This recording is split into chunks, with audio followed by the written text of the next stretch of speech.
Lock and load. We're live. It's Monday. It's lock and load, and got a few things to talk about. Not too much. There's a company in Montana that it's basically a YouTube guy called Montana Mountain Man is working with this company called Montana Vigilante Gun Grease, I think, and he hasn't been on any chats before, but he was trying to find some testers for his their gun grease. So hopefully I can get that hooked up. So anybody that wants to do a review or test of it on their specific rifles, I can get you guys a small amount to test out. Anyway, besides that, let's see what's happening. I spent all weekend watching NFL preseason football. And I see the Rams are back in Los Angeles. Basically, when I was a teenager, I remember Georgia Frontiere. Well, the owner died, Mr. Frontiere, and this was like his trophy wife that inherited the team. And then when I was a teenager, the team basically I met an offensive lineman for the Rams. He was selling encyclopedias because they didn't pay him enough to make a living. So he was selling encyclopedias, and that's how I met him. And anyway, then like shortly thereafter, the whole team was basically paid off to move to St. Louis, and now they're back. So anyway, that's what happens when a hooker inherits a NFL football team.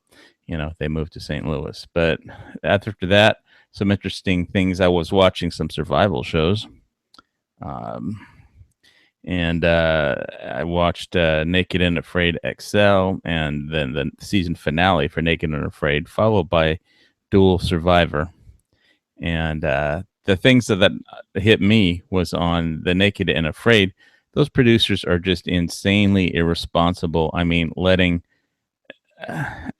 basically, and the survivalists were, like 2/3 of them had to tap out or be evacuated for medical reasons because, one of them ate uncooked monitor lizard, and and the other ate some had gastritis from eating infected fruit.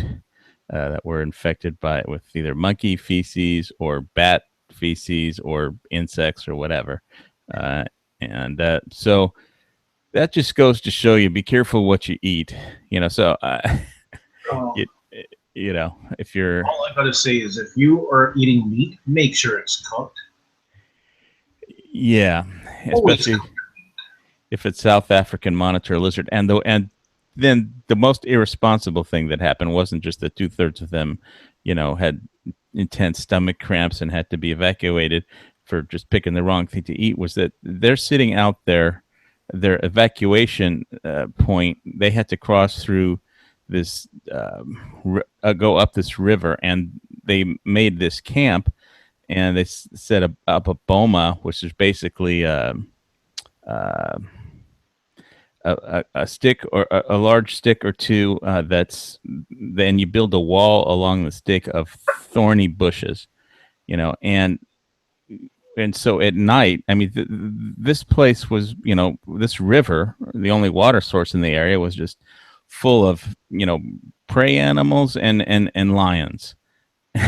and all they had was like a knife, a crappy bow, which one of the hunters there, he couldn't hit anything. He didn't hit anything the entire time he was there for 40 days. It was a 40-day survival quest, challenge, 40 days. And so at night, first you see lions, male lions just not stalking the humans, but just looking at them like, and I think the reason the humans didn't get eaten by the lions, it's because people aren't usually on their menu. They weren't an animal that they were familiar with. But like on the last night, the male lion was just like right up against that wall that they had built, tied behind of just thorns. And so, you have like this 400 or 500 pound male lion just going right up to them and letting him know whose territory it was. And what I think the lion might have been just having watched lions hunt. Um, if the lions had actually been stalking the humans, the humans wouldn't have survived. And it was just. I mean, there's no way that an entire pride of lions could not just if they had like ever eaten a human before, they would have just annihilated those people. But because they weren't familiar with the prey and didn't automatically consider them immediately prey, I think the way they were looking at them is like they were more of a threat, or an invading, like maybe like if they were lions or if they were prey, they would have been attacked. If they were other lions, they would have attacked because the lion wasn't sure what the fuck they were. They, basically, eventually the lion came over and, growled at him, snarled at him. Like, I don't think that's what it was. I think the lions, I know the lions knew exactly what humans are. And I think the lions were just kind of like, okay, let's stand back because these guys have like loud boomsticks. We get any closer. They didn't stand back. They didn't stand back. They didn't know. I mean, they had a fire going and all, but they didn't stand back. I mean, they were just busy hunting other, prey animals that they knew what they were and could eat. And when they woke up in the morning, they would see, the footprints of, that the lions were like, 30 yards away from where they were sleeping, and there were all the other footprints of all the other animals that the lions usually eat. And the whole pride was there. It wasn't just one lion. But, if you've got a male lion sitting like, 50 yards from your camp, just staring at you and you don't have a firearm, I mean, I would feel uncomfortable even with a firearm I mean, because those lions move fast. I mean, if they decide that they want to, it doesn't take them more than like 3 seconds to close 50 yards and bite your neck and put you in a death grip. So, I mean, those are apex predators, and I mean, tigers might be faster, but I mean, if they were actually stalking the humans and going through their stalking, the humans definitely wouldn't have had a chance. So I thought it was kind of irresponsible but hey, I'm sure it got a lot of views. I mean, they got me to watch. Maybe the film crew had firearms. There were rangers, but I don't think that the rangers were with them the whole time. I mean, the rangers were with the medical crew at the base camp, and so when they evacuated the people there, it was, but it just, kind of makes you realize that you don't want to put yourselves in these situations, where, you've got predator animals, no food, and you've got to go hunting for your food, and all you have is like a bow. I mean, no thing. I mean, I don't know. But what was really funny is I watched Dual Survivor after that, and which was they were somewhere up in the wilderness of Brazil or Argentina, I don't know, someplace in South America, and it's like they get up on a mountain. First, they light a fire by there's this like old dead motor vehicle of some kind, and they get some gas out of the gas tank. They break a headlight light bulb, but they're careful not to break the filament, just the glass, and then they use the electrical charge but to activate the light bulb, which sets the gasoline on fire, and then they use that that makes a flame that they can use torches to light, a signal bonfire, 3 for the, emergent 3 bonfires for emergency with tires. And then they hiked to a mountain so they could see where the hell they were. And they couldn't see any signs of life or anything, but they saw some palm trees. So they hiked down there like 10, 20 miles or whatever, and they found a river. And so they wanted to boil some water. And one thing they did not do is they did not start a fire with they said, we don't want to waste time or energy with the bow drill. So what they did was they had packed some coals from the fire that they made from where they started in like some kind of metal container of parts that they salvaged from the automobile, and they just brought the coal with them. So because it was just took too much energy to try and fuck with friction fires and bow drills. So Yeah, that's kind of cool. yeah, and so that's one thing people have been saying. Learn to use a bow drill. Learn to use a bow drill.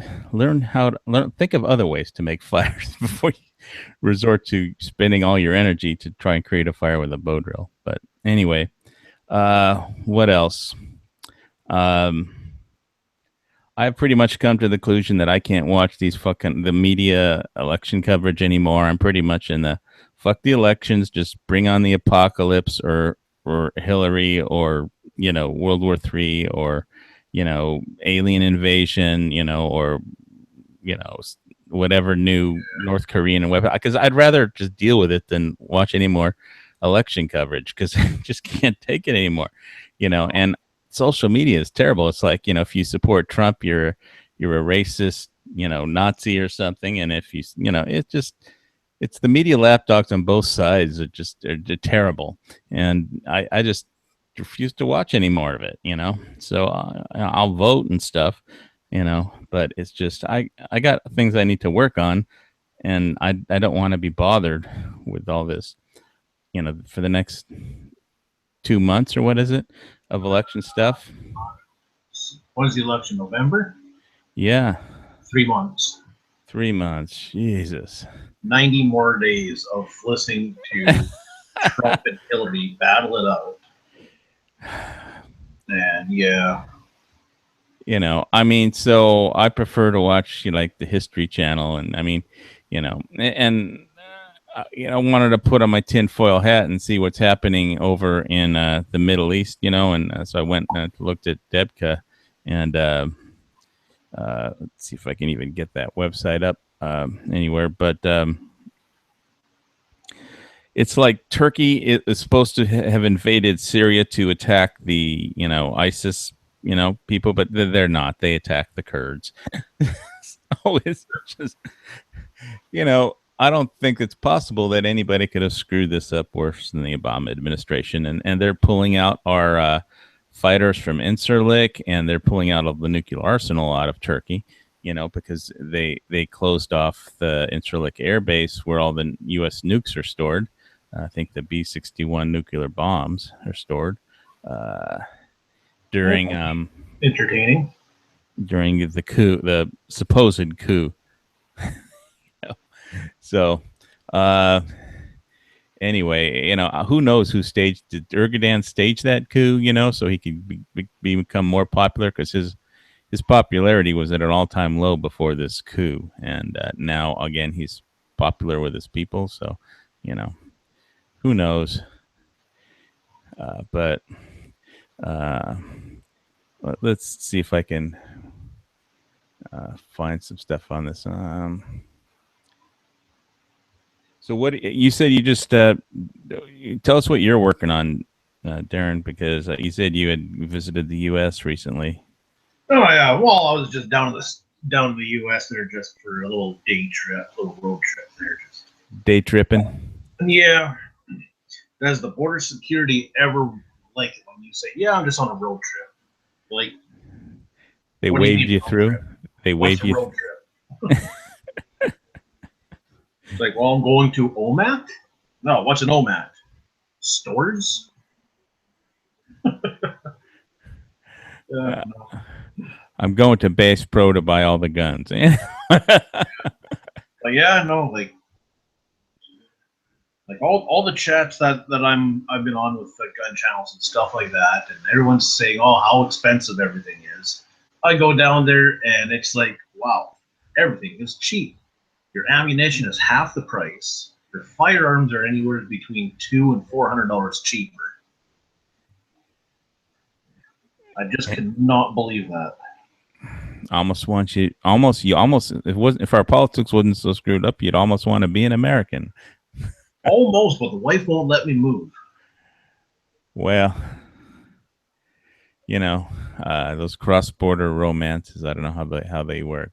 That, and I don't think you guys pay that well for pipeliners. So, Well, neither does Canada anymore. I hear. I mean, didn't they in between? It's like some fire and the oil prices going down, which I think they went back up. But who knows? I got a for the I'm working for a non-union company right now, and I got $1 raise from last year. Canadian dollar raise. Yeah. All right. I forgot whether that's more or less than a U.S. dollar nowadays. Canadian dollars less. I think we're 65 or 75 cents on the dollar, I think. All right. All right. I'm going to screen share what we got coming. I'm going to screen share that hurricane really quick. For anybody that doesn't know, we got 2 hurricanes coming down on Hawaii. If I could find the right button to press just to let everybody see it. This one is a Category 3.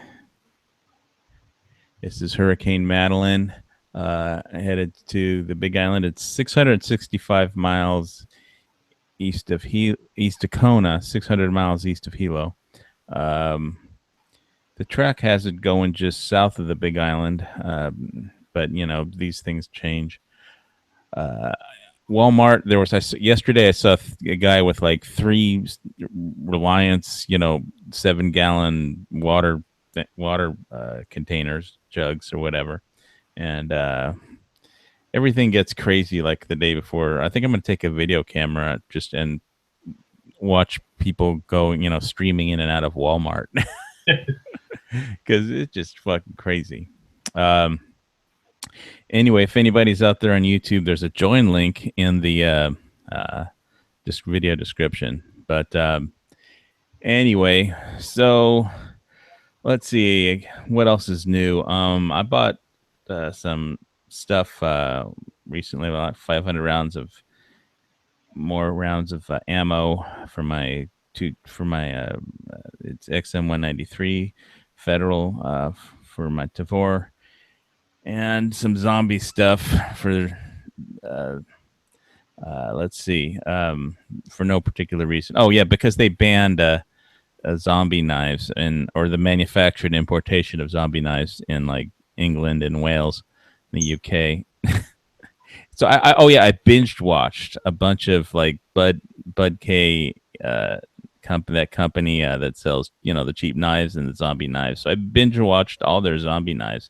And it would be really nice if they were like good knives, but they're basically not. I didn't even know there was a specific company that made zombie knives. Well, I like the one. I really like they have like an imitation replica of the sword they used in the movie 300. But unfortunately, I've heard that the handle just sucks shit.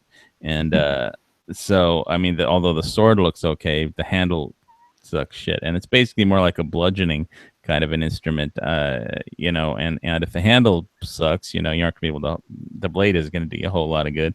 But, but basically zombie knives are cheap knives with bright green paracord wrapped around them. So, ooh. So naturally it's the green color that I mean, it's basically they can arrest you for everything, because anything in the UK, because if you have like green paint or green paracord, because the law doesn't say what a zombie knife is. So yeah, it's just insane, But anyway, I'm not gonna rant too much about that. I am gonna make a zombie Glock, turn my Glock 17 into a zombie Glock for Halloween, And so stay tuned for that, the zombie Glock video. But I got, every year you got to do something for Halloween, right? Yeah, I probably work or I travel back home from work. You don't do any Halloween YouTube video stuff, or? No, I actually haven't posted any real YouTube videos. I don't know how long. All right. Well, so I guess you don't have to worry about hurricanes in Canada, but no. Were you anywhere near that gigantic fire? What fire? The one where like Fort McMurray? yeah, the one that they had to shut down all the pipelines and stuff. Oh yeah. Actually, I left. I got laid off from Fort McMurray about a month before that fire hit. So I was actually kind of happy. Happy to be fired just before the disaster hits. Yeah. That's good timing. I wasn't fired. I was laid off. Well, it's the same thing. When the money stops coming in, it doesn't feel very different, but you know. Yeah, but if you get fired, you can't collect unemployment. Oh well, there's always an upside. Well, I want to ask what the government rules are and over there in Canada because I don't even understand what the government rules are here. But you know, it's really insane. You know, I do wonder when every time a hurricane comes in. You know, and especially after I watched all these survival shows. You know, it's just like I want to have enough food that I don't have to go out and hunt stuff or pick fruit that I don't know what it is. And I don't want to have to fight my way to the FEMA food distribution center neither, you know, because it's just, you know, when I saw basically 2/3 of trained survivalists have to tap out because they ate the wrong thing, you know, and we're writhing in agony and pain. And, you know, if the shit hits the fan, you can't tap out and have a medical crew show up. So not in real. All I got to say is if shit ever hits the fan, I hope I'm in my own country and I'm within 100 kilometers or 60 miles of my home. So you feel pretty good about bugging in? Oh yeah. Right. Well, see, my thing is, I just depending on how bad things get, you know, if like the internet gets shut down, then logistics will not, you know, the logistics and shipping and just in time delivery, all that stuff relies on the internet, and you know the ships will not, you know, load or unload from the harbor or sail from port to port without, you know, internet scheduling and stuff. So if the ships stop coming, you know, Hawaii is going to be in big trouble. So, you know. Well, yeah, because you live on an island. Yep. So you pretty much got to know how to survive for about 3 months before everyone kills each other, and you're hiding out somewhere, hopefully somewhere safe for at least 3 months. Yeah, so I am hoping to get out of the center of town by then, but I'm not sure. The election's coming up, and you know, I don't want to get into urban combat, and you know, just getting to and from, you know, Walmart and back. You know, I can hike up there and back, but I'm assuming Walmart and the stores. I mean, I'm right in the center of town, so if there is a FEMA distribution center, it would be in the center of town, but. You know,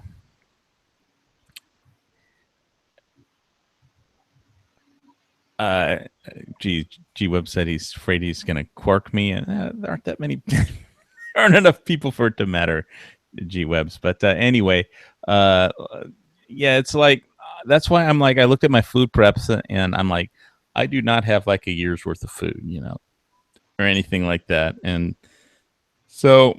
I'm like, okay, fuck, I already have enough guns, but I do not have enough food. And it's kind of like was the first obvious thing. And when I watched that thing, you know, that survivalist shows, it's like, you know, I have water filters, I have everything, but I just don't have enough stored food. And, you know, and I don't want to have to, you know, get into a major fight over, don't want to have to fight people over food. I don't want to have to, you know, get into all that.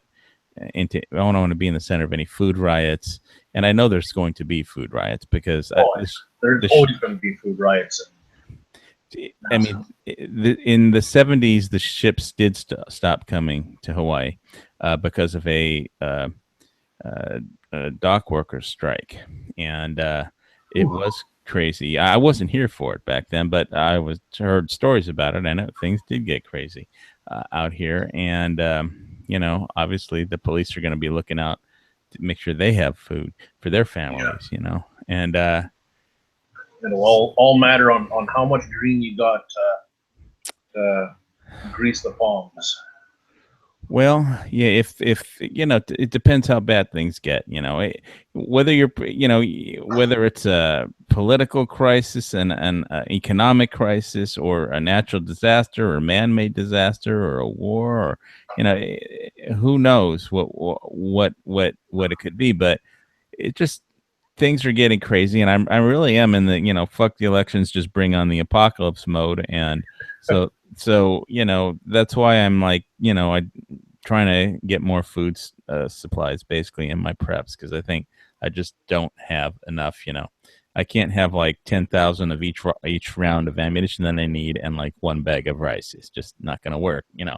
So Well, that's why, like, if there's ever something ever would happen, like would be nice to be close to home, though, because there's ranchers all around me, there's farms all around me. well, do those ranches require irrigation? Will there be will there be power to distribute the water and irrigate things? I mean, No, we don't need irrigation. your the crops that grow there do not need to be irrigated? Nope. Since when? How can you grow anything without irrigation? Because we have rain. Well, rain kind of has its own schedules. I mean, you also have frost, you have wind. Yeah, I mean, and sometimes you have droughts. So. Oh yeah, like we had a drought, I want to say about 4 years ago, but it wasn't a severe drought. Well, you're counting on food from these farms, basically. Well, shooting the cows for my food. Oh, you're going to shoot cows that other people own that aren't yours, or? Yeah. Ooh, that's a hanging offense, and at least it used to be in the Old West. It's called rustling. I rent out 6 acres of land to my neighbor, and if his cows are on my property, I can do whatever the hell I want with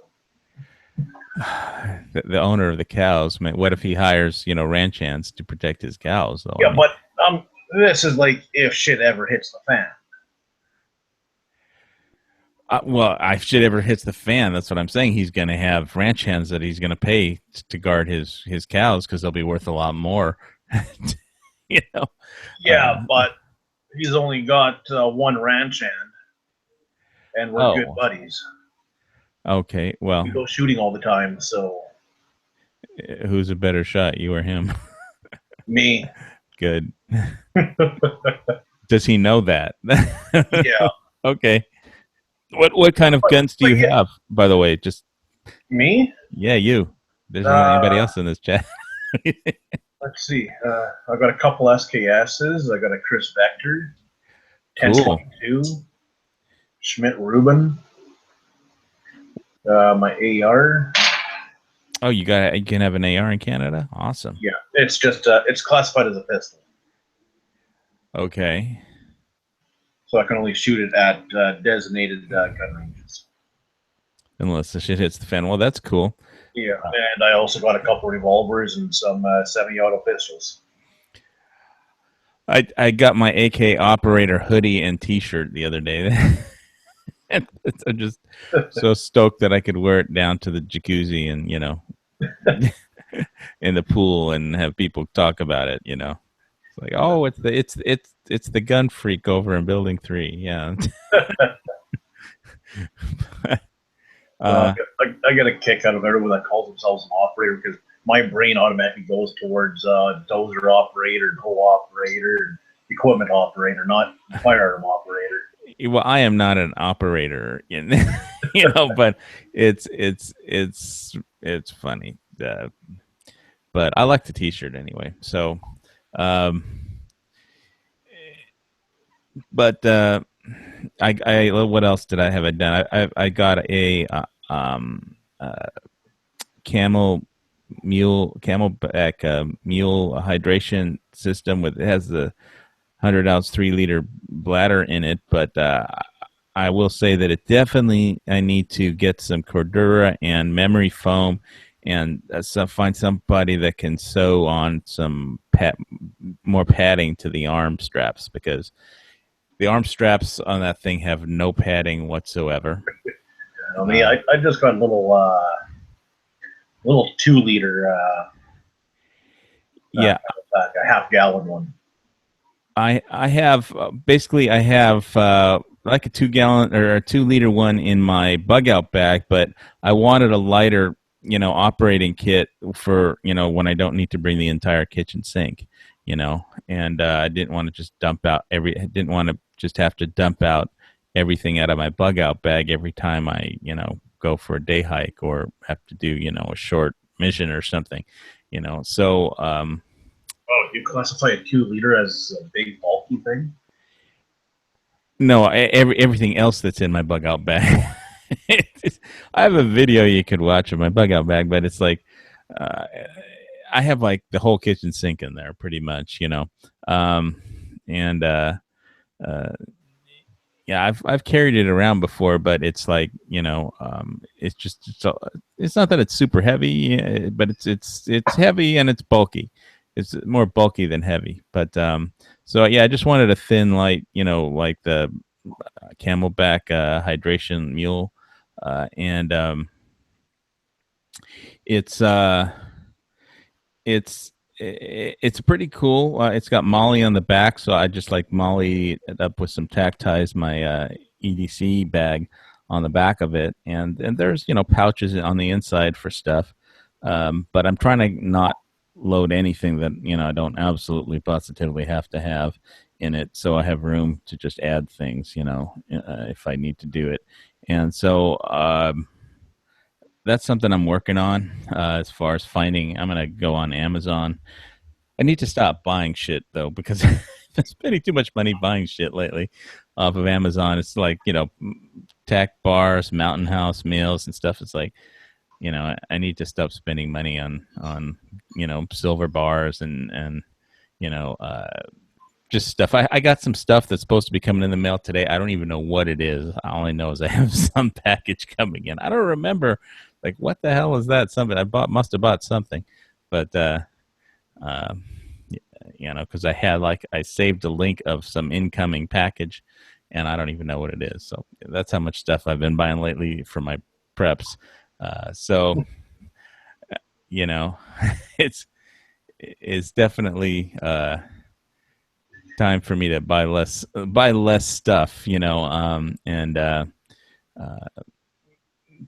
because I'm trying to save up to make a real estate purchase in soon, so for a bug out location. And anyway, I want to also go up to the volcano really soon. I was gonna go and take some videos and some pictures from the caldera and from where the lava is flowing into the ocean off the Kalapana, because but yeah, there's like thousands of tourists, going to where the lava's flowing into the ocean, and every night there's like 2 cops stationed there and like 1,000 tourists with flashlights to literally, and to look at the lava because it's glowing, and so since I'm basically still just, I'm pretty recovered from my open heart surgery, but I just wanted to, I'm trying to, make it. I'm trying to build up to it, but I hope to do it like this week, but with a hurricane coming in, I don't know how that's going to be. So I'm going to keep my eye on that. Right now, it's a really nice, pretty nice day today, but going out, spending all day hiking out to the lava flow, and then spending all night watching it at night, and then hiking back in the dark with flashlights and a headlamp. I don't know, and I just don't want to get caught in like a big noxious fumes from the volcano thing and have heart problems because of uh, all that the sulfuric acid that gets thrown up by the volcano. Yeah.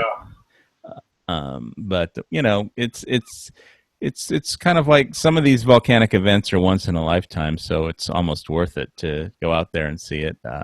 You know, Almost worth to risk your life. I don't think it's a risk to go out there. It's. I don't think it is. If I thought it was, I would definitely wouldn't do it. But you know, I walk. I can walk quite a ways pretty safely. So as long as I don't fall into a lava tube or something, you know, I'll just follow all the other Japanese tourists and you know, with my headlamp, and you know, I'll be the one that won't be the tourist, and you know, I'll have my cell phone if I need help, and I know there's two cops at the end of the road anyway. So, but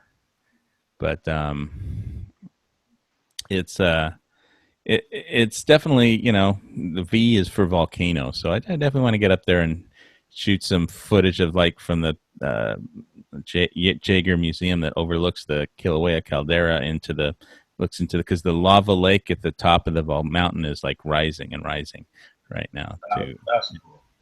And it glows every night. Yeah, and so I definitely wanted to get out there and see that. A lot of the hiking trails, though, are closed because of the danger of. I have hiked across the caldera in the past, you know, down the Crater Rim Trail, and it's really cool. It's like a the Crater Rim is like, you know, rainforest. Then you get down to the bottom, and it's like the moon. You know, it's like flat, you know, lava rock, and it's just like it's literally changes from tropical dense rainforest to the moon. And they actually practiced for, you know, the Mars landings and stuff like that, or the lunar landings and Mars landings. They practice up on the caldera because I think the topography is the same. So anyway, what else? See, I got the zombie Glock thing that I'm doing for Halloween. I'm not listening to the election coverage anymore, and oh yeah, I got my shooting steel. I need to just get some yellow paint to paint it before I go take it up to what passes for it's the shooting range out here. It's basically just a hunting area with a berm, and a little hill and a berm, and I need to re-up my hunting license before I go out there too, which means I have to try and get my printer to work so I could print it out. And I don't know. That's about it. You know, I do like watching all those survival shows, but I think that 40 Days in Africa one is just over.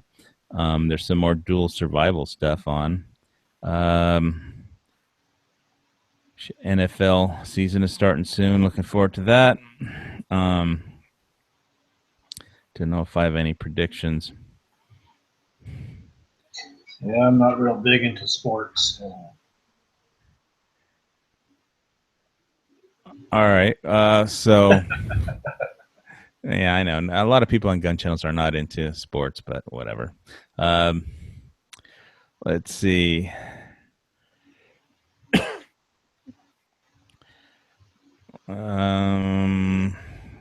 Trying to keep thinking of new things to talk about. It was just real funny when I was watching that show, Dual Survival, yesterday, and basically the guys, you know, like, we're not going to waste any time with the bow drill, you know. It was just, you know, so because they just brought a coal from them with the fire that they started from the parts from the dead used vehicle, and you know, they were hiking along, and with this, you know, his backpack, he put this metal thing, and there was, you know, smoke coming out of it. You know, it's like, what? Why is there smoke coming out of his backpack? You know, that's weird. And then they, you know, get to where they're going, and they just pull out a coal and start a fire pretty easy. So, oh, that's why. So, but you just scavenge parts, I guess. But yeah, so it just sets you to thinking, you know, on what your survival strategies would be, you know. And since I have certain limitations on what I'm going to do with, you know, it's as far as, you know, I'm not going to hike, you know, 50 miles or something. It's, you know, you have to try and use your brain a little bit more, and then, you know, and not do anything too crazy, and think of how you want to start fires easy. And collect what you need to live easy, or at least if you're going to bug in, store what you need in advance, but if you have to bug out, it could be a problem, but I don't know. I guess you have to take it one day at a time, but it definitely, you can't tap out in real life. You can tap out on a reality TV show, and Yeah. but I don't know if are we at the point in politics where Trump is just going to tap out or something? It seems to me like he's getting Oh, creamed. I'm getting to the point where I'm thinking Hillary is just going to have a heart attack and die, hopefully. Oh, I don't think we're going to be that lucky. I think, I think I have no control over it. I'm going to vote for Trump, and then whatever happens, happens. I can't control the world. I just have to. All I can do is prepare for be prepared or not when everything goes bad, and whether everything goes bad the month before the election, whether there's an October surprise.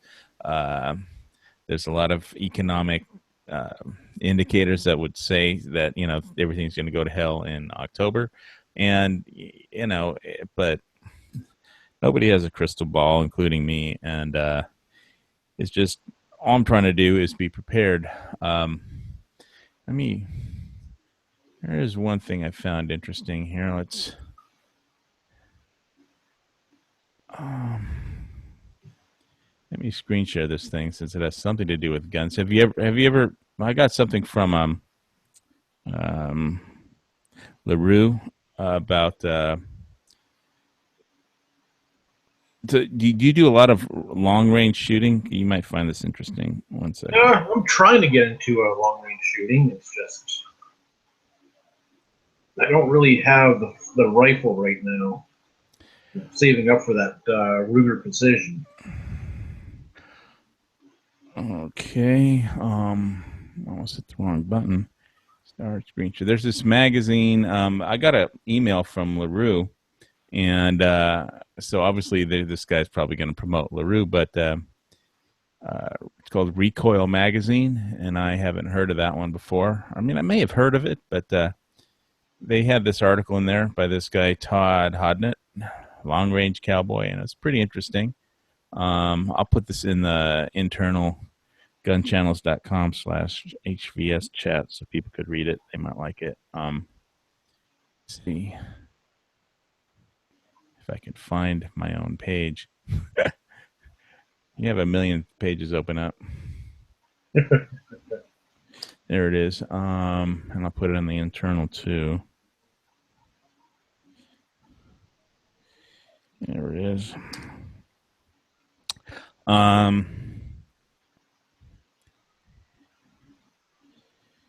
Jesus. Here it is. So this guy teaches he's been doing a lot of long range shooting, and he teaches classes the Marines and teaches Marines, and he has some advice on what's a good cheap long range shooting gun, and what without the with the budget version, and then the money is no object version. So I thought some of this was interesting. I started reading it. I didn't finish. I wish we really had, some place like this in Hawaii where we had, good trainers and stuff, because I definitely don't. I wish you just had a good range too, but because I definitely don't get enough shooting time in. But I'm definitely going to be getting some more in now that I got my shooting steel target. I just need to get a few things to get ready for the range the next few days, and if the hurricane doesn't, completely shut the world down here in Hawaii. Let's see.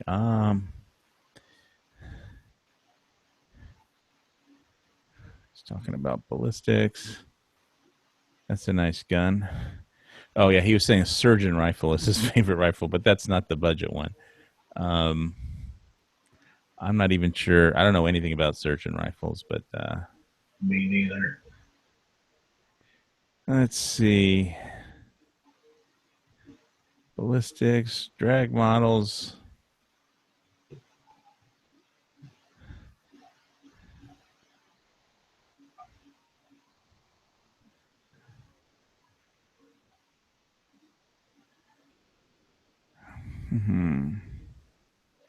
Okay, here was a question I thought was interesting. What would you suggest for someone looking to buy his first long range rifle? You know, there she says there's two different applications: bulk gun and semi-auto. For a bulk gun, you have affordable and top of the line. For affordable, the Tikka, that's Tikka T3 Tactical. It's one of the best. Yeah, Tikka T3. I don't know anything about that rifle. He says it's a phenomenal little gun, and it's an entry-level gun, but I'm not sure it's as accurate as some of the more expensive rifles you could buy for top-of-the-line a surgeon rifle, you know. Yeah, no, like I got a little bit of experience with the Tikkas. They are super affordable. I could buy a 308 Tikka T3, I think, for about $800. Well, I could afford that. That's got adjustable trigger, and all you gotta do is buy scope rings and your own scope. That's all. It's not so cheap nowadays, but so I thought this article was pretty interesting. So if anybody wants to see it, I'll put it in the description at some point. If you're not in the gun channels or chat, so I do have. You can go on to gunchannels.com and check out /HVS for my particular chat, or sign up for the gun channels and check out the lobby and look around at all the good chats on there. Oh yeah, what I found some pretty good images. That here's something else I wanted to share that doesn't have anything to do with guns, but anyway, this was an interesting article. I thought I'd share it with everybody. Because long range shooting is something I definitely wanted to get into, but limited ranges around here, kind of like there's no place to shoot long ranges out here, so it's kind of a problem. Let's see, what was this other? Let me see if I can make way back. This is hilarious. So I was shopping at Costco the other day, picking up some food preps, and check out this truck that I came across. It was some kind of septic work truck for pumping out septic tanks. And check out the logo on this thing. Sweet Mark too.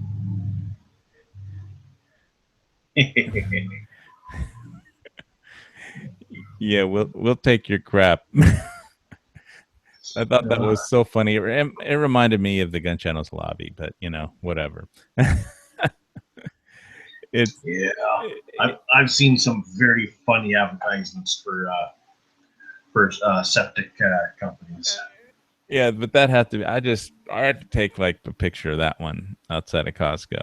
I literally stopped everything. I was heading into Costco. I said, "No, wait a minute. I'm going to take a picture of my cell phone of this truck. It's just too funny." Yeah. Then I went in and bought, some food and stuff. Emergency food, like 18 big box of 18 macaroni and cheeses and a gigantic Raisin Bran box, and I don't know, some rice and stuff, but some frozen fish. I don't know, you name it. I bought it there, and I'm probably going to go back and buy more. Frozen fish? You live in Hawaii. You can just go out fishing. Well, this was like Alaska fresh wild caught halibut. Well, the problem with fishing in Hawaii is that if I do it from the shore, I'm going to get reef fish. And you living in Hawaii, we have something called ciguatera, and that is like this. The algae blooms has the fish eat the algae, and the algae has this thing called ciguatera in it. And it builds up in the meat of the small fish. The big fish eat the small fish, the big fish, and then the big fish that people eat, catch to eat. They have a gigantic buildup of ciguatera, and once it's in your system, there's no way to get it out. It just goes right up the food chain. And if you can Google ciguatera, there's like almost, they try to invent a test for it at the Hawaii, University of Hawaii, and they had one for a while, but it turned out it was inaccurate and didn't work, so that doesn't exist anymore. So if you eat reef fish caught in the tropics, and this isn't just Hawaii, this is any tropics, you can get the ciguatera poison inside of you, and there's no way to get it out once it's in your, liver and everything.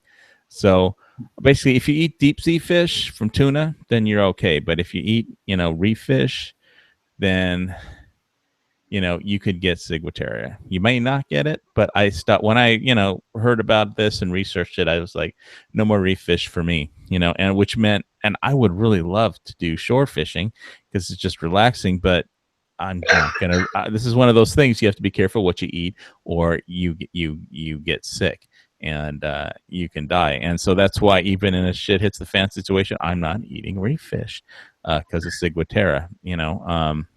And so yeah, I can go to the poke shop and get deep sea, ahi tuna, and I do that a lot because it's a mile to the poke shop, it's a mile back. I need to get a good exercise and it's great fish, and usually you can get a rice bowl, brown rice, and some crab and broccoli salad and a bunch of poke, which is like chopped raw tuna with like spices or seaweed, or maybe some sesame oil, or some avocado or whatever they throw in there.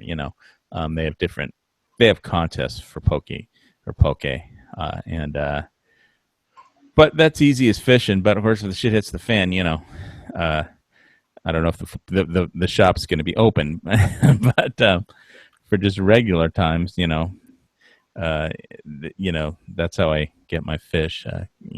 Either go to Costco or go to because deep sea fish you can't get from shore. You can't just. I mean, actually, I talked to a fisherman and he can, but the problem is you have to throw it out there, and if you have a weight where you could cast far enough so it can get over the end of the flat part of where the reef is and go deeper where the ahi are, then what'll happen is the ahi will grab your bait and go down as soon as it's hooked, and then your line gets broken when it goes over the edge of the reef. So, and you have to cast it way the fuck out there, and then it has to go down over the reef, and then the line breaks usually because those are big fish, tuna. So, but you can catch it, but it's just because the line has to be strong enough. If you got like 1,000-pound tuna pulling straight down and it's going over the edge of a cliff, chances are it's going to break, and that's usually what happens. But as far as the reef fish that people like to fish, like I said, ciguatera is a problem. So it's one of those things where you have to be picky on what you eat because I just don't want to risk my health for eating a fish. And I used to buy the reef fish because it's cheaper, but at the store. But there's a reason it's cheaper. The ciguatera, it's easier to catch, and because you could catch it from shore, but there's ciguatera. So I just usually get the more expensive fish at the poke shop or at Costco. But that's so. Yeah, there's pigs. You can go hunting pigs. In Hawaii, there's plenty of those feral pigs all over the place. There's a few up on Mauna Kea. There's rams and sheep and a couple deer. Not too many, but mostly rams and sheep. But the main course for hunters is the feral pigs on the island. So I'm not a big pork person, but hey, that's what there is, and you don't get sick if you cook that food, cook it correctly or smoke it correctly, and that's probably what I was. But I tell you, after watching that guy on Naked and Afraid just literally spend 40 days with a bow and arrow, and he didn't get one thing. I mean, he didn't have. It was like it wasn't. It was just a cheap takedown I don't even know if it was a recurve, but it was just a cheap bow and arrow, and he didn't get a thing. And because it was either out of range, it wasn't like $1,000 compound or anything. But obviously, the compound bows, if you break a string, then it's useless because you need to have a mechanical shop to go take it to and restring it. It's not like just a compound bow or a recurve where you can restring it yourself. So that's kind of a big problem. But literally, all the animals he would hunt were out of range, or which is why I don't know why anybody on Naked and Afraid never brings a rifle with them, because that's what I would pick: a rifle and a lighter. A Zippo and a rifle. And you're fine. But they need to make it challenging for reality shows, I guess. The thing is, I'm pretty sure the people with Naked and Afraid, the producers probably say, okay, well, no firearms allowed because that'll be too easy. But at the same time, I'd be like, okay, I want a recurve, 12 arrows, and 2 boxes of shotgun shells. And then if they say, what's with the shotgun shells? Making fire. Maybe like tannerite. Tannerite to blow up the bow drills with. If people sent me bow drills as a gift, I just blow them up, But anyway, it's too much energy, but that to waste with friction fires. But yeah, I don't think it'd be easy to survive with just a Zippo and a rifle. But that whole Naked and Afraid challenge is something I would never do. I want all my gizmos and gadgets when I go out. I'd bring my full bug out bag with everything. Like, it's funny. Like, I've been pipelining now for 12 years, and the one guy I've been working with for like 10. And then, like, in the middle of nowhere, what direction are we facing? I'm like, we're facing west. How do you know? Because the sun came up there and it's going down over there. He's like, how do you know this stuff? If I ever got lost in the woods, I'm screwed. And I'm like, not me. Well, I have a compass in my EDC bag, and I can tell you, having gone hiking in the jungle around here, it all looks the same. I wouldn't know which way I was going in the jungle because you can't even see the sun in the jungle. I mean, you got a canopy, triple canopy over your head, and you look up, you just see jungle. You look to the right, you see jungle. You look to the left, you look forward, and it all looks the same. And you can't see. You live on an island. You walk in one direction, you'll come to an ocean. Eventually, or if you don't fall into a lava crack or a volcano. Yeah. I don't know. Just keep walking until you come to a stream and just start following the stream. Stream? We don't have that many streams. There's a few, but not that many.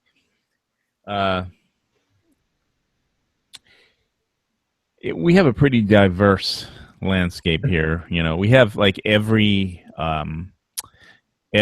climate condition and type of land that, except for subarctic, tundra, we have everything. Yeah. Here's one. You live on a volcano. Walk downhill. It depends where you are, if that's going to help you or not, because we live on 7 volcanoes on this island, actually. You could just be walking down in between a crevasse of one wall volcano and another, where I'm living now is on the lava flow from like 1801, I think, off of the Hualalai volcano. But there's 7 volcanoes on this island. The northern ones are extinct and the southern ones are active. Very active, as in lava flowing into the ocean. The calderas, it's going up to the caldera every night. There's like thousands of people out there watching, and thousands of Japanese tourists with flashlights leading a parade to and from the ocean to where they can see it, and But people get killed getting swept out to sea when they go for a swim. They swim out too far. The tiger sharks get them. There's 1,000 ways to die on this island. Go hiking, you fall off of some of the trails have are like very high up and they're like 6 inches wide, a foot trail, and then it's like people fall to their deaths all the time. And so there's more actually on Oahu like that, trails like that, than here. But yeah, if you don't respect the power of nature out here, it kills you. So, and so like I don't go out without a compass. I don't go out without plenty of water. And if the shit hits the fan, I wouldn't go out without a gun. But I don't have a bow and arrow yet, but I might get it one at some point, but it wouldn't be my primary anything, and I definitely wouldn't want to go hunting with it. It would be like, I mean, especially after watching that guy, and literally 40 days and he didn't hit anything. I mean, shit. Well, what kind of city slicker was he that he had no idea? He wasn't. He kept bragging how great he was and how he spent his whole life, killing things, and he was great with bows and arrows. He didn't hit a thing, But I mean, they were all out there either too far, or he was too tired to chase them, or if they did chase them, they ran away too fast, or they were too they detected him in the blind, or they were on the other side of a river, or the snare broke. Big experienced hunter, he'd know that you got to be within 50 to 75 yards of an animal with a bow. Yeah, well, he knew that, and that's the problem. So he didn't take too many shots, and the ones that he did, I think he had 40 arrows when he started, and 2 when he finished, or 1 when he finished, and he didn't hit a thing. So. But obviously, yeah, if you don't go with a bow and arrow and try and shoot a Cape bull, because it'll just piss it off, Cape buffalo, I mean, and that's one animal you don't want to piss off, but I think more people get killed by Cape buffalo than lions or any regular predator. I think hippos are the number one killer down there. I think it's Cape buffalo, but somebody can Google refute that, and if they want to. I'm not sure. I think it was Cape buffalo, but it's the most, because people think, oh, it's just a buffalo, but it's like, I think they get up to like 5,000 pounds or something. It's not a buffalo; it's a tank with horns. It's like one of those things. Those are the horns you see in like Death Race 2000 that they mount on a car. But those lions, I love watching Big Cat Diary, and I love watching the way the lions hunt, especially as a pride. I mean, the tigers are the most insane hunters. There's, all it takes is one tiger.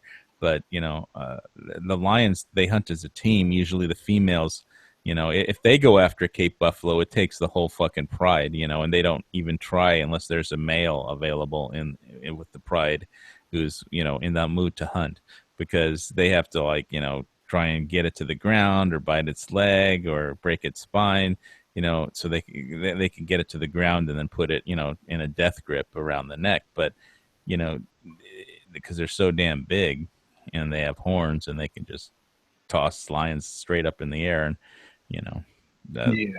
30 feet or something. And it's just, when you have dealing with predators like that, it's like you don't go swimming in the water in Hawaii, without realizing there's sharks out there, and there's currents out there, and there's 100 different things, the ways to die out in the ocean. And but I think you can buy a bang stick around here, but for underwater, and I don't even know if you need a permit for that. I've seen them in the shop over in Hilo, but I never got around to buying one because I don't go out that far into the ocean when I go out. So I just usually, I was in the pool today, and that's good enough for me. There's no sharks in the fucking pool, but And so yeah, the only sharks we have around here are lawyers. So those are the ones you Yeah. really got to watch out for. But anyway, I think I'm gonna. Do I still have the screen share on of this Yeah. truck? That was funny. But anyway, so I like watching those survival shows. You know, not because I'm ever going to do anything that insane, but you know, you learn stuff like uh, Oh yeah. Like I used to watch that Survivor Man all the time.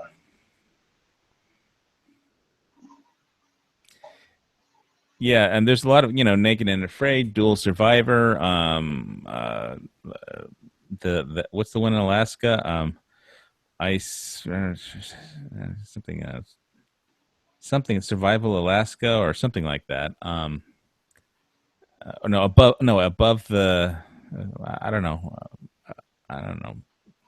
What's the name of that one? I can't remember all the shows that are on, but there's one really cool show that's going to be on. I saw the Smithsonian is going to have a Star Trek tech show where they actually show how to make all those devices like tricorders, phasers, and all the original Star Trek technology. They're going to actually show you how to make it. And I was like, oh, that'd be cool. I'd really love to know how to make a phaser or a tricorder, but so uh, it gives me something to do when I'm not figuring out how to cook, healthy non-cholesterol food and stockpiling, canned goods. But let's see what else. Oh, maybe one of my Stealth Gear USA Inside the Waistband holsters is in that package from the. I don't know where that's, but I know I ordered some stuff. Maybe that's what it is that's arriving. But they said they had like a 2-week lead time on holsters. So I don't know. I can't really keep track of everything that I ordered anymore because it was so much stuff. Yeah.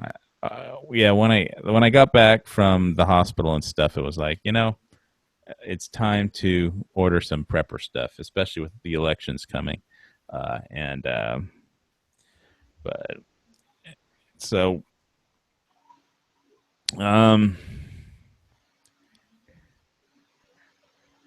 let's see.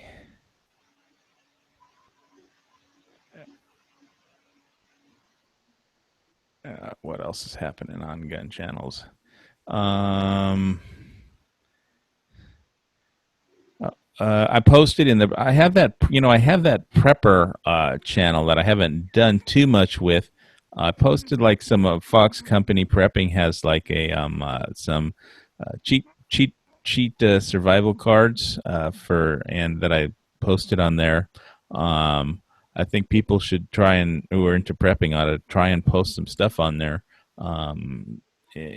It's one of the channels that I started. It's got like the skull logo that I kind of made by shooting a picture of like a little keychain thing that I got from Ghost Town Knives. He had sent me some caltrops that I bought from him, and that little thing was in there, and so I shot it with a flashlight behind it, like a green flashlight or whatever, through a PVC pipe, and then I just did a black and white of it. Send me a screen share of that. Here's the logo for that. Where's the screen share button? Yeah, there it is. It's that one. Oh yeah. That's the channel. That's actually basically just a video still of that little keychain, Punisher keychain through a PVC pipe. So it came out kind of cool. But so I used that for the prepper channel because everybody's all into. I don't know who started the Punisher thing. Where did that come from originally? I don't know. I can't remember. Oh, that would be a good giveaway.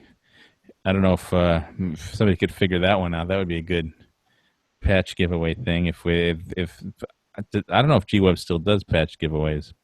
I think so.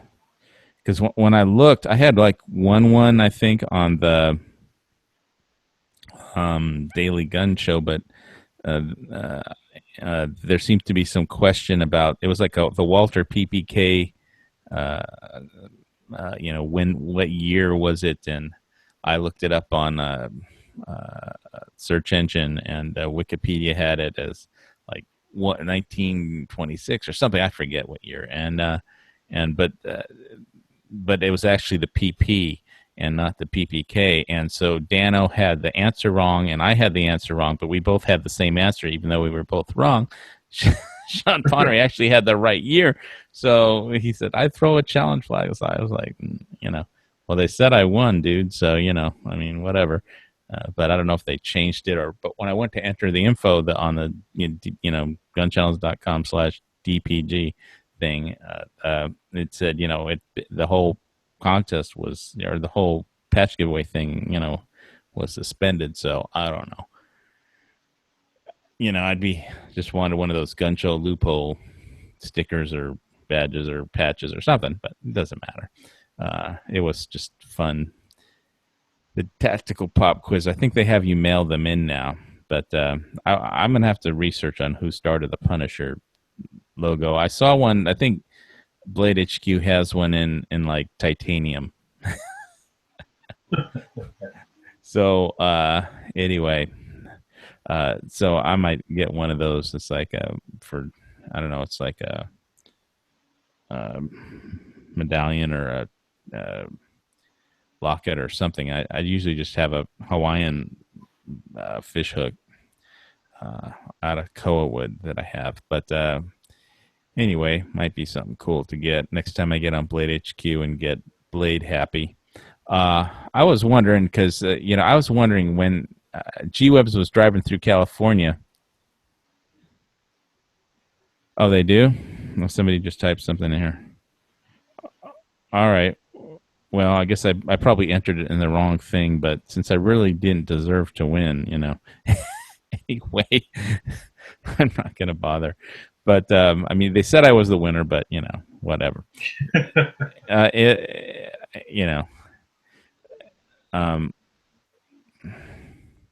Whenever I get blade happy and feel the urge to buy another knife, like another karambit or something, I'll go. I'm going to go buy one of those Punisher medallions. But I know I'm not going to be buying any zombie knives, even though the only reason I would buy one is because they can't buy them in the UK, and I just want to. Well, there's a lot of things you can't buy in the UK, so you'd be broke. Yeah, I know. It's like that's what my problem. I go on a Blade HQ and I want to buy everything, but they don't have zombie knives on Blade HQ, so they just have the good stuff. But I could get some zombie paracord, just wrap it around. I want. Do they make zombie ARs? Zombie theme ARs? I mean, did they used to make like lowers that with a zombie thing on them? Yes, I don't know what company it was, but I mean, yeah, because we need like for. Thanks, Yoder. I'm not gonna like enter my information since I really didn't get the answer right, but they said I won, but it doesn't matter. If I ever win another one, I think they're all email in now. So, but anyway. Yeah, that's cool. I did win one, but it doesn't matter. Next time I really want some patches, I'll just send G-Webs a check and say, "Hey, mail me some patches or something."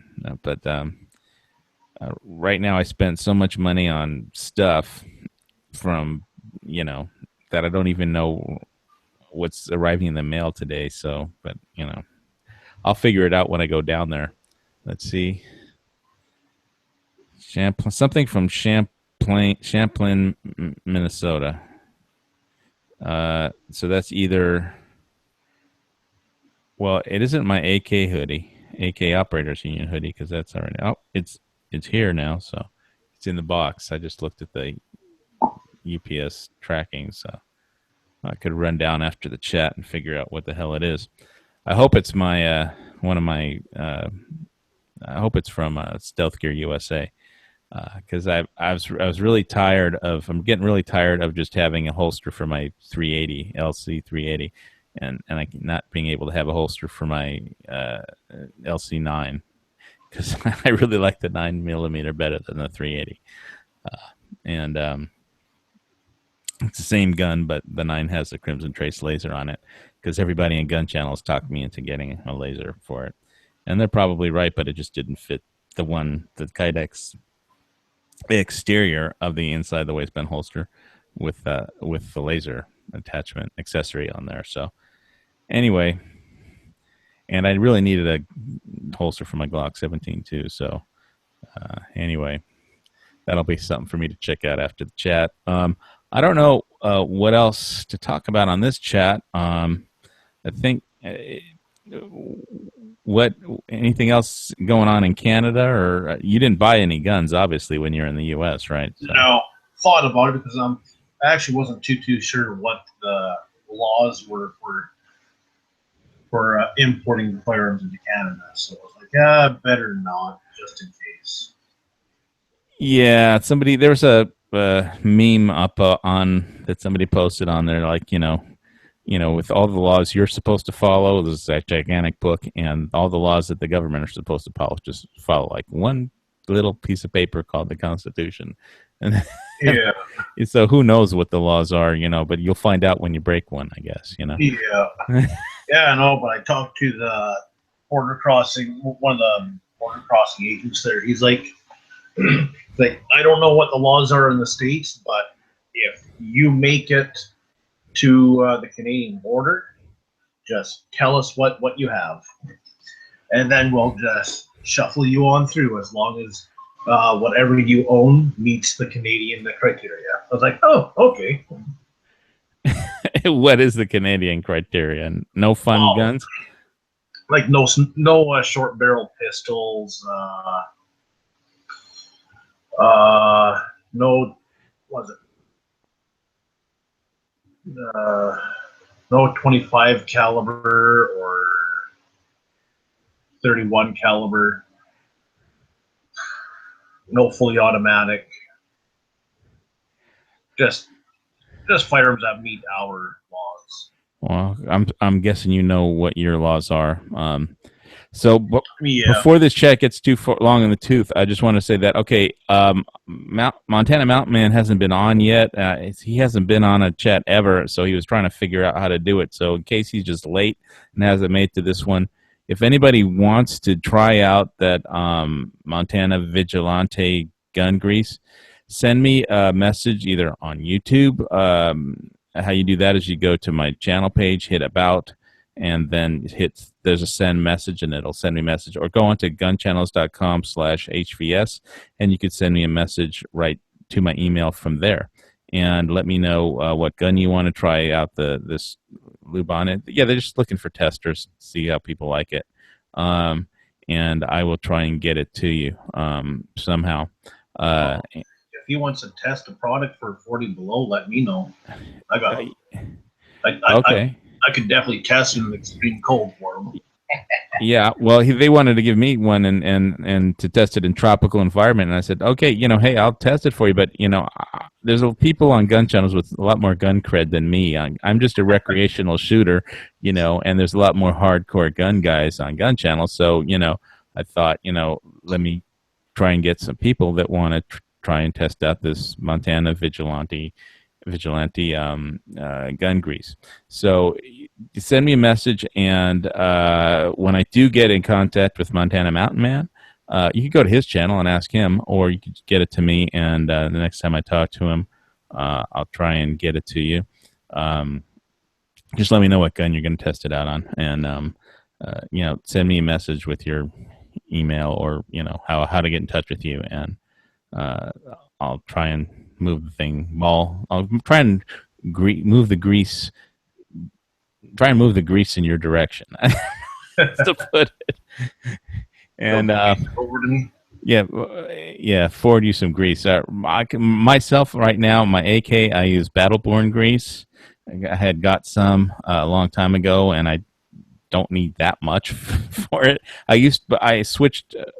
Think that was like an upgrade for me because I used to use white lithium grease because that's what that guy used in Nevada who builds the AKs. You know who I'm talking about? The guy with the rep for AK building, you know, in Nevada. I had seen one of his videos, and he says, just use white lithium grease, so that's what I use. But I used to use that until I got Battleborn grease, and that's what I'm using now on the AK. But AKs don't need that much, so, you know. And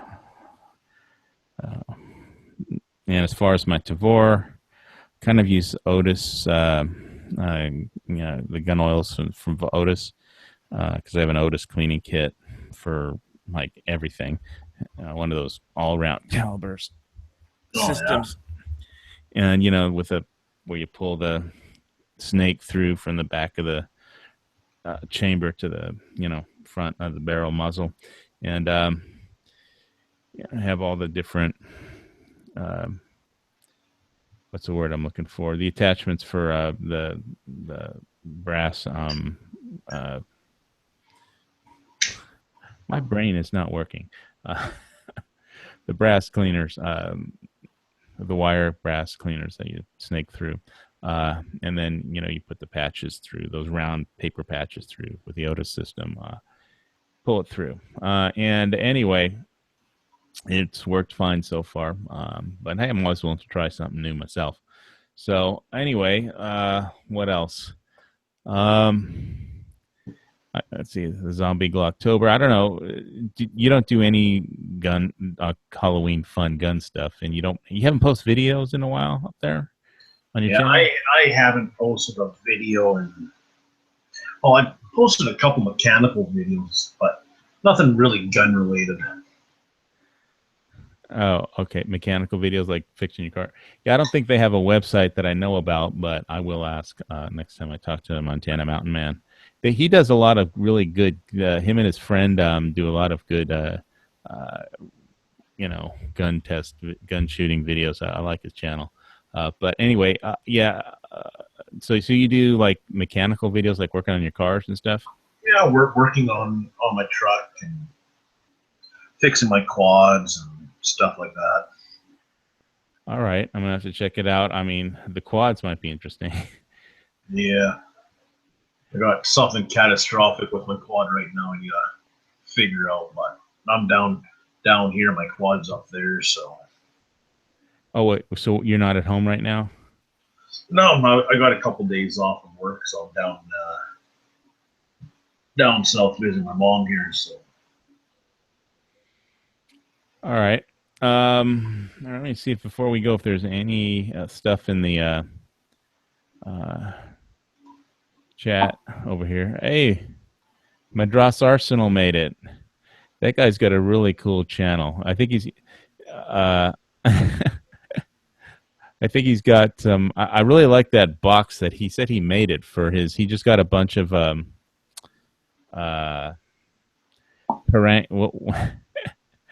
Madras, I'm going to see if I can get you on. Let me recopy the Hangout link. I don't know if you probably don't have the add-on for it, but somebody repost the add-on with a join link for him, just in case he does. He got some from India. What kind of knives did you get? Kukris. They look fucking awesome, but you know. Here's the Hangout link. But I've been wanting to talk to Madras Arsenal for a while. He got some kukris and he made this really cool box for him. Like, you know, they're from India, right? I think. And he sells them. He's got a really cool channel. Lots of black powder stuff. Lots of. You got to check out his YouTube channel if you're into guns, especially black powder. Yeah, I just logged onto his YouTube site here. Yeah, it's worth looking out, checking out that channel. I like his channel, and he also sells knives and other cool stuff. I could use a kukri. Can you guys hear me? Yeah. Yep. Welcome, okay, cool. man. Hey, what's up? All the way from Hawaii? I'm in Hawaii. What part of Darren, Hawaii? I'm on the Big Island of Hawaii Okay, in Kona, Kailua Kona, And I'm and looking up. he's from Canada. Darren is from okay, Canada, and cool. hey, thanks for making it onto my chat after all this time. I'm kind of a fan of your channel. I watch, some of I like your black powder stuff, and Cool, thanks, man. those knives that you were. I was hoping to see like if you did some like tests of those kukris because, were they made? You imported them from India? No, they're made in Nepal, which Nepal. is which is where the Gurkhas originated from, and Well, what was the story with the Gurkhas? They fought the British Army, and they fought them so well. They they kicked their ass. they kicked their ass with those. They Kukris. I think it was like in 1840 something when the British had conquered India, and then they went up into the Nepalese area, and they came across the Gorkha kingdom, and they basically just handed the British their ass, and the British were eventually able to take over, and as part of the treaty, they said, we'll recruit X amount of regiments from you guys, and so ever since then, it's The Gurkhas have had a job working for the British Army, basically, right? And I think they've got 2 active regiments right now, which is pretty cool. They're still in Afghanistan. They're still around the world, doing their thing. Yeah, that's their full-on professional military unit. I know there was a mission to Nepal recently because of multinational because of the earthquake, I think there. And, so have you done any like cutting tests or tests on the steel of those knives to see how they are actually as performance? Last night I did one on paper. I'm not so great at cutting paper. And then some guy wants me to cut coconuts, so I went to the grocery store, got some coconuts. Well, we have those here, but yes. What are the usual knife tests? The chopping wood, I really have batoning, and then see if it's still sharp after that. Cut a nail and see if the blade folds back or not. I've been watching Forged. I've been watching Forged in Fire a lot recently, and they have the new champion. The season just started again. Forget what channel Forged in Fire is on, but a new season just started, and it's like they have, they brought back all the champions from season 1, 2, 3, and 4, and they have them compete, and they wound up making claymores at the end. Gosh, that'd be awesome. If there was one thing I wish I had learned, it would be blacksmithing. I think blacksmithing is pretty awesome. Well, it looks pretty hard. I mean, they give them like 5 days to make a claymore, and it's like one guy. I don't. Should I ruin the ending for everybody? And but it's like even if you get the heat, you have to get the heat treat just right. But you also have to get. It's like one guy got the heat treat just right, but the other guy made a heavier blade, so.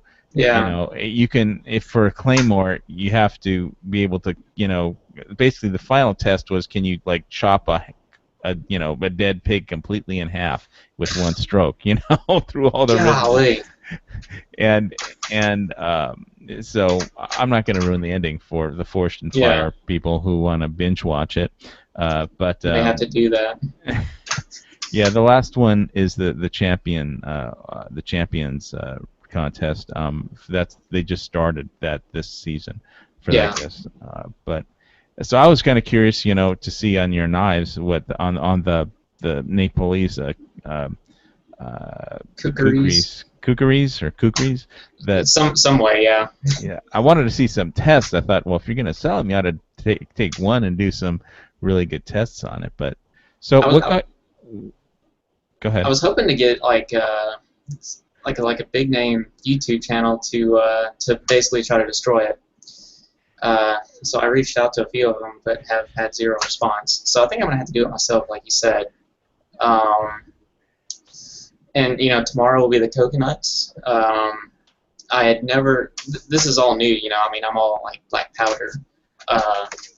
So knives and survival and stuff like that. That's kind of a new adventure, I guess you would call it.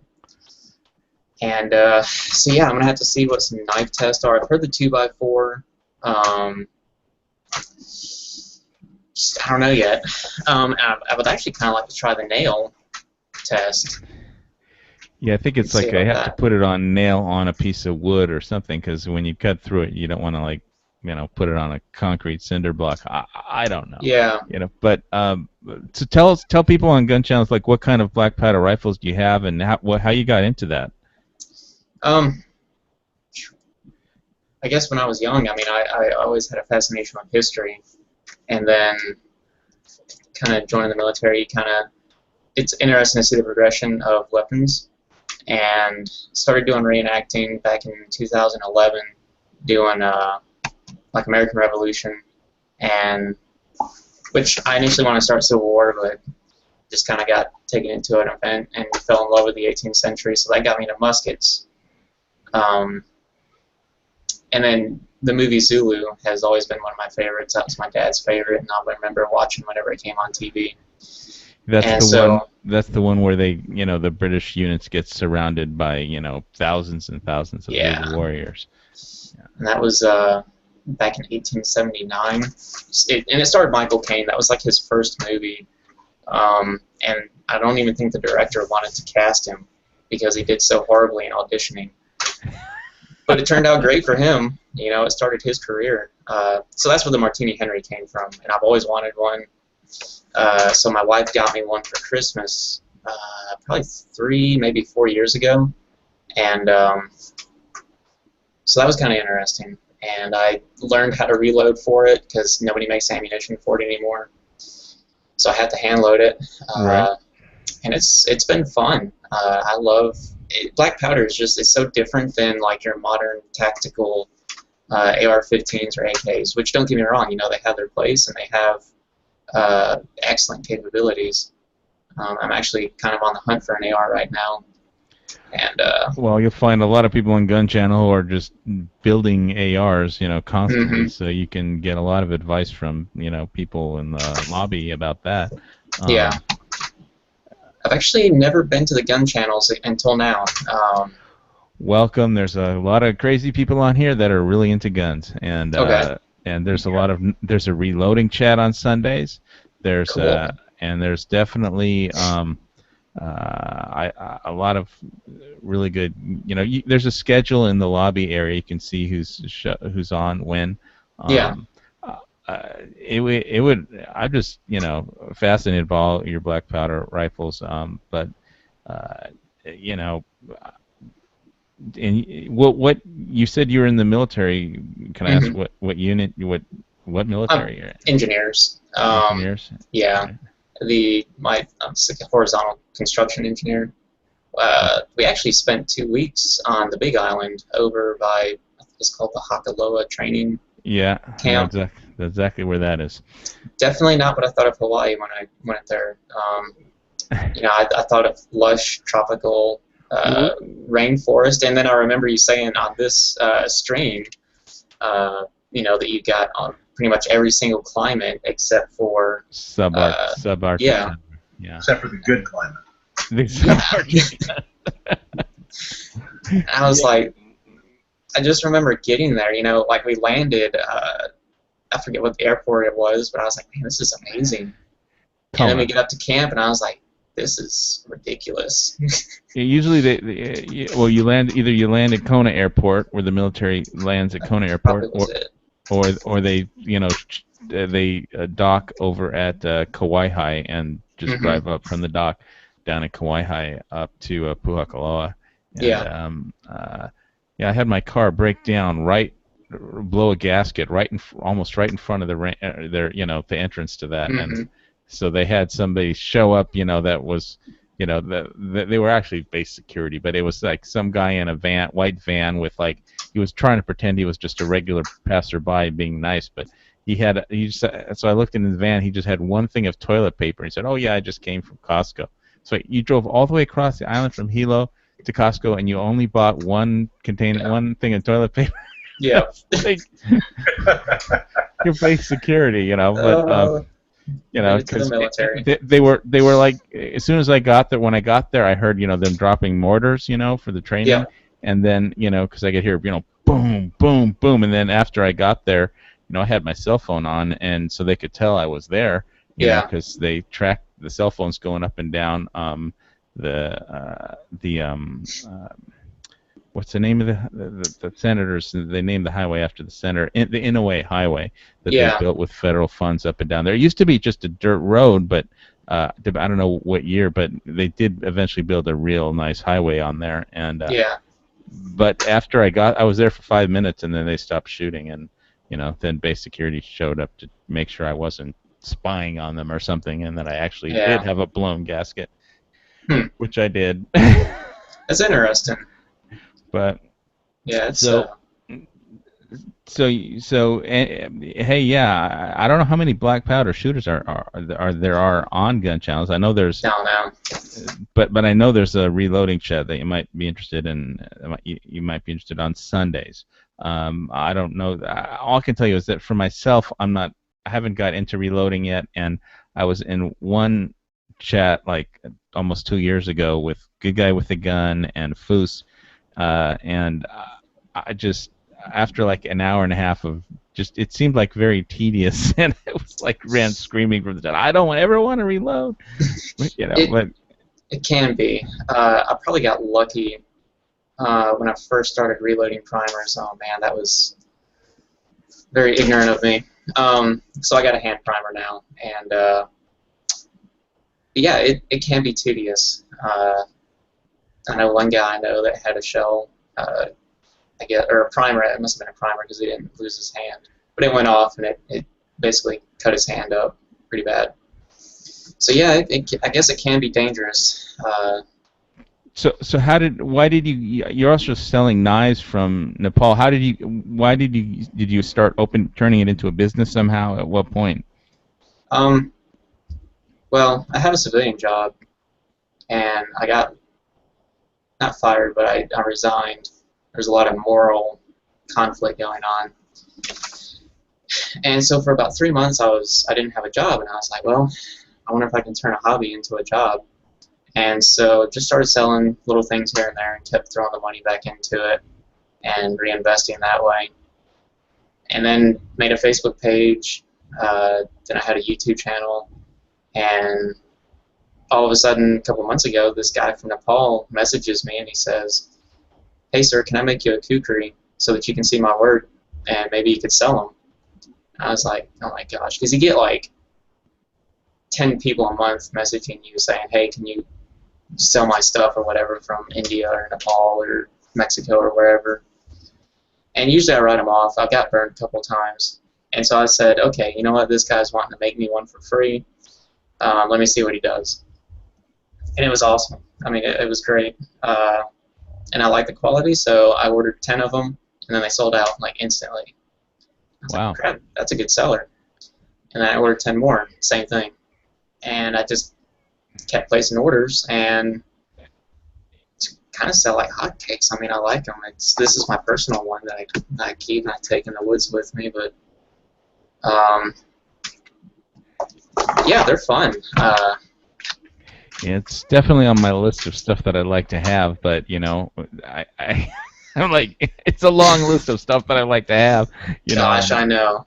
And it's like I have to be careful with my money as it starts. But how does it compare, like to like the Cold Steel ones that I guess they mass produce those in Taiwan now or something? Do they really? I thought they were American made. They used to be, but I think Cold Steel is now like trying to make a little more increase their profit margin, increasing their margins, which is just business, I understand. So I don't know how they compare, but I will say that I watched the Cold Steel videos on it, and that's kind of where I've been getting ideas on how to do these kukri tests. And he cut through like 16 strands of rope. which I would say that's pretty impressive. Yeah, they did a rope test on Forged in Fire too, Yeah. and that's a tough one depending how thick the rope is, because the rope is only, it flexes when you strike it, right? Yeah. So. Yeah, and it looked like they had a duct tape, on 2 or 3 ends, and that one's gonna be hard. That's gonna be. I don't know if I can match that, to be honest. Okay, I wanted to say goodbye and thank Darren for stopping by in the chat. And I don't know how you say goodbye in Canada, but yeah, I guess you just say a boot. See a boot later. See you sometime. See, I don't know. I think of all the Canada jokes to insert here. Yes. So yeah, what kind of steel? You know what kind of steel it is? I believe it's 1080, which should be spring steel if I'm not mistaken. Which I think that is a good knife steel. Like I said, I'm water quenched or oil quenched or that I don't know, but I can ask and I can find out. Yeah. So yeah, so I'm just, I'm always like learning about knives. That's why I like watching Forged in Fire, because it's like, the tests that they do and stuff. But you don't have to chop a pig in half with it, If I had a pig here to do that, would totally be doable. With a claymore, he did it with one strike with a claymore. It'd take me several. Yeah, I've got small arms. Yeah, with claymores, like a gigantic. Yeah. Mel Gibson would probably make it look easy. Well, Doug Marcaida could make it look easy if the blade was good enough. But it's got to be, for like a huge pig like that, it's got to be heavy, and sometimes fullering a blade makes it lighter to wield, but it's not heavy enough to like chop a pig in half or something, which was their test, which is, I understand it's a different kind of a test, but the rope test, yeah, it is. I'm trying not to ruin the ending of the contest, but okay. I'm just dancing along the edge of a rope there, on the edge of a blade. So let's see, Forged in Fire. I think I covered most everything in this chat. So tell us really quick, exactly what are all the black powder rifles you have? One more time. I know you're kind of. So I've got a Brown Bess, first pattern, which would have been used during the French and Indian War. And originally I would have used a wooden ramrod, but the British found that to be breaking in the humidity of North America, so I changed it to steel. Right. Second one that I've got is an 1842 musket, which was used during the Mexican War, and then it was used heavily by the South during the American Civil War.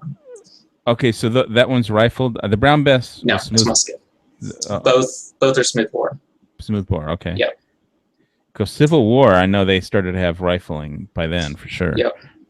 The Springfield and Enfields would have been rifled, but the South, they didn't have enough, funds. Money. Yeah. Money. And so they used a lot of the old stock. And then I'm sure they had battlefield pickups and stuff like that. Let's see. And then the other black powder I have is the Martini Henry. Right. Which shoots a beast of a round. And believe it or not, I've never been hunting, and I really want to try and see what it does. But well, what caliber does it shoot exactly? Musket ball? Is that? Let's see if I have one here. The Brown Bess shoots a 69. 69. Wow. Yeah, it's actually both muskets shoot a 69 caliber ball. I just realized that. And it leaves a pretty nasty wound. I actually made some ballistics gel and put a bone in it, and it really does shatter the bone. It's very impressive, the amount of damage it does. So I can definitely see why amputation was used so much during that time. If they only had antibiotics too. That would have helped out a lot. And then the Martini Henry shoots a nice 460 grain slug, and it's got about 80 grains of black powder behind it, so it's traveling pretty quick. So What's the muzzle velocity? I think I clocked it at like 1200 when I shot under a was it the chronograph? Is what they measure them by. Some guy at the range had it, and I took a shot through it. So okay, yeah. Well, because obviously you're gonna be stepping up if you get an AR to like yeah, 3,000 feet per second, but it's yeah, a smaller round, so yeah. And actually shot some ballistics with the AR, and it does leave a pretty nasty wound channel. Yeah, tumbling wound Mhm. round tumbles, and it's designed to go through ballistic gel and flesh, and Yep. that's why the Russians, I guess, when they switched from the 7.62 for the AK-47 to the 74, had something more like the 74 shoots something a lot closer to 5.56. So Yeah.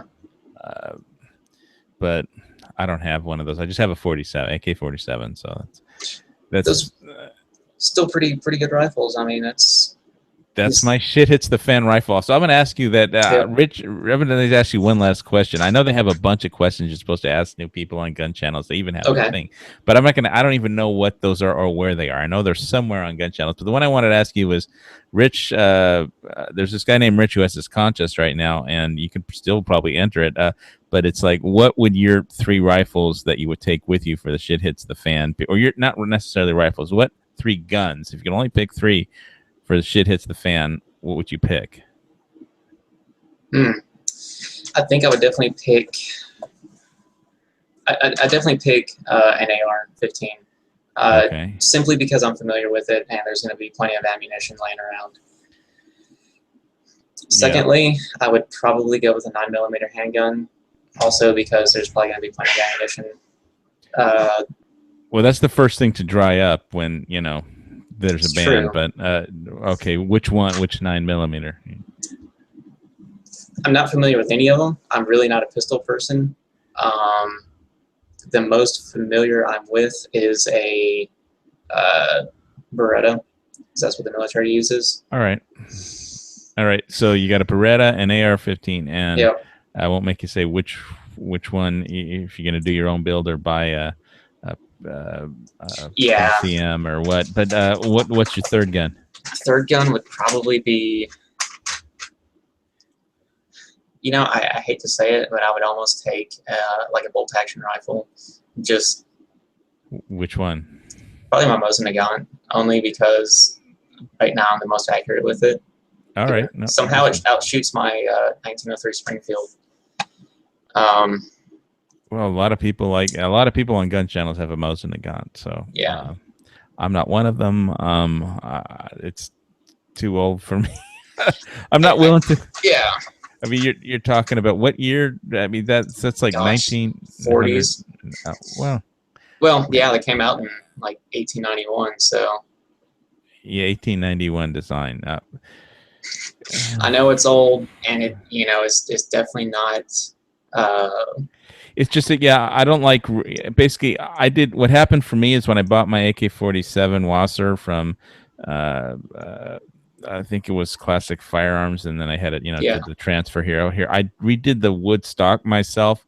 Mm-hmm. I mean, I stripped the butt stock and refinished it, and I bought new, hand grips and I finished those myself. I just bought the plain wood, and it took like 6 months to strip it and put on like 6 coats of RIT dye mixed with which I broke down. But the curing process of every layer, it took like 6 months, and my lanai balcony of my condo was just turned into like a Woodstock drying station for 6 months. And I swear I never want to buy another rifle and have to just redo all that woodwork again, because it just was like, that was a very interesting project, but I never want to do that again. Right. And I love the way my AK came out, but I don't want to do that again. So I'll just buy a modern gun next time, Yeah. but I appreciate, when you buy almost in a gun and just, redo all the woodwork and stuff. But it's just, I didn't want to spend another 6 months without, being able to go out on my lanai again. Right. All your neighbors are looking, and it's like, what's this guy doing? Yeah, and then I would, I'd put it out for a few days after I did one coat, and then I bring it in and put it out right by the air conditioner inside, but because the air conditioner would just suck out all the moisture, because out of it, and then I leave it out. If I just put it out in the sun, it would get all gooey, and but then if I put it inside for a couple of days, then it would dry up because it would just suck out all the moisture, and then because it dehumidifies everything, and then I'd put it back out, and I just back and forth, and back. It was just. But it was a lot of work, and for 6 months, I mean, you're right. So that's the kind of thing with older rifles. That, I mean, did you redo all the wood finishes on all your older rifles yourself, or? No, I left them all. I'm really a purist at heart, and I left everything as is. The only thing I did with Mosin was take off all the Cosmoline. Same thing with the Martini Henry. It had like 100 years of yak grease on it. And that's all I've done with them. I leave it all as original, I guess you would say. And I'm definitely not one of those Mosin, I don't know what you would call it, like real big fans of it. Right now I'm just more accurate with it than my other bolt actions. But my thing, like in a survival situation, is what's going to be plentiful and what's going to be the most common thing and the handiest thing. Yeah, and plus you're just comfortable with this gun, so that counts too. So yeah, and with an AR, I'm more familiar with that platform, but I do like the durability of an AK. I think they are still like neck and neck. I think they'll always be neck and neck on certain things. I mean, so I think they're both great designs. All right. Well, just before we close this chat down, because it's getting long in the tooth, can you tell anything else you want to tell me about your channel or your store, or like what's the website for your store? Oh yeah, MadrasArsenal.com is the website, and then my channel is Madras Arsenal. But yeah, I mean, man, that'd be pretty awesome if I could get some more of these chats going now that I've finally figured out gun channels. Hey, yeah, check out. I mean, you got the lobbies get a little crazy at late night, and but right. I usually do Edges chat on Fridays nights, and but there's a lot of good people on gun channels you can check out, and sometimes they do politics, sometimes they do guns, and I think I was saying at the beginning, I'm just burned out on politics. I can't take it anymore, Man, fuck me the too. election. Fuck the media coverage just drives me insane. So I'm like, fuck the elections, just bring on the apocalypse, because I'd rather just deal with something that I could deal with instead of something I have absolutely no control over. I know it. It's messed up. Yeah. So, okay. So that's madrasarsenal.com and Madras Arsenal on YouTube. Mm-hmm. Thanks for coming on my chat, and hey, hopefully we can do it again next week, and if we can figure out some cool black powder topics to talk about, and check out the Reloading chat on Sundays. And they have a daily usually earlier in the mornings daily gun cast. The guy who runs G-Web's the guy that runs gun channels and the Daily Gun Show, and he usually has they usually have a tactical pop quiz, Cool. and Cool. but anyway, so thanks everybody for tuning in to Lock and Load. It's been a little crazy in Hawaii. We got 2 hurricanes inbound, and I'm trying to get all my preps organized for. We've got a Category 3 coming, and Madeline, and then Hurricane Lester is even bigger. They said the eye of that hurricane is like 20 miles. Golly. So big. And that's I know. So but with you never know whether these things are going to make landfall or not. And even if they don't, it's going to be a hurricane wind event that's going to knock down all the all the invasive albazia trees, which knocks down because those trees the branches aren't very thick, and they just the wind blows them over, and they knock down the power lines, and then power goes out to like a third of the island or something. If one of those lines goes down, and then the roads get blocked, and so like nobody can go to and from the store or work or anything. It's just and then trees fall on people's cars, and it's just a big mess when hurricane just does a drive-by. So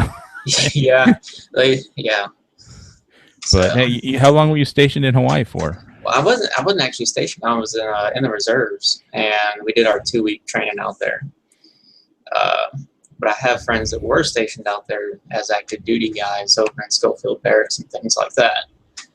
So they got some pretty lucky assignments. Well, I guess that's one of the choicer assignments, in the military is getting Pearl Harbor, but